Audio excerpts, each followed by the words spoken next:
I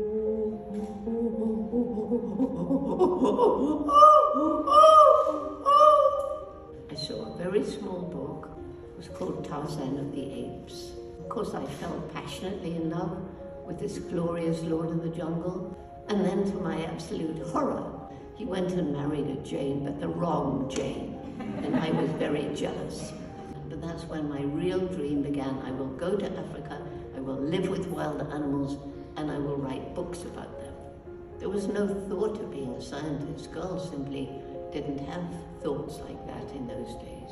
When I was growing up, the goal for a girl was to get married and have children and be a good wife. There were no other options, really.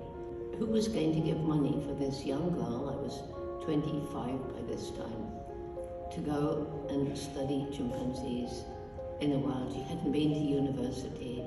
She'd only just come from England. They said, a young girl going out into the forest where there are buffalo and leopard and goodness knows what? Absolutely impossible. We will not take responsibility. In the end, they said, okay, but she can't come alone. I saw him using and making tools. And at that time, this was absolutely an amazing observation, because science thought humans and only humans used and made tools. What it was a turning point for me, and woke people up to how amazing chimpanzees are, how like us they are. Kissing, embracing, holding hands, patting one another in reassurance, begging for food, males swaggering, raising their fists when they're competing for dominance, looking just like some human male politicians. Very dominance-oriented, these chimpanzees.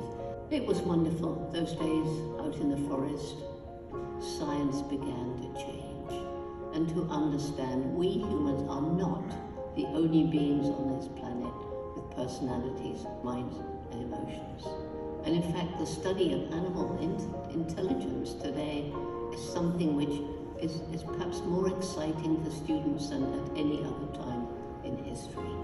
I got my PhD, I went back to Gombe, I built up a little research station. I was spending hours out in the forest learning about the fact that each animal and plant species has a role to play in this beautiful living tapestry. Learning about the chimpanzees, having stimulating talks with the students. And it was shocking to see that right across Africa, where chimps live, the numbers were decreasing and the forests were being destroyed. Our closest living relatives, with whom we share 98.7% of our DNA, were being kept in medical research laboratories in 5-foot by 5-foot cages, alone.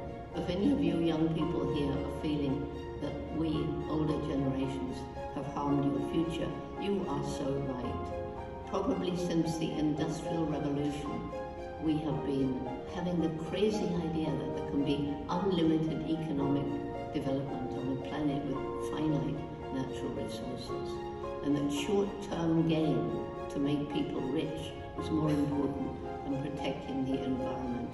We've got this window of time, and if we get together, then we can start healing the harm we've inflicted and reducing the loss of biodiversity and slowing down climate change. All these problems that we face today, every single one of us, and that means every single one of you sitting here, make some impact on the planet every day, and you get to choose what sort of impact you make.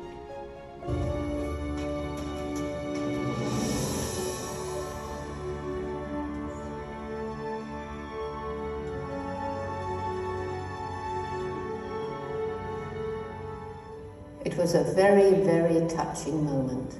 One of the most amazing things that's ever happened to me.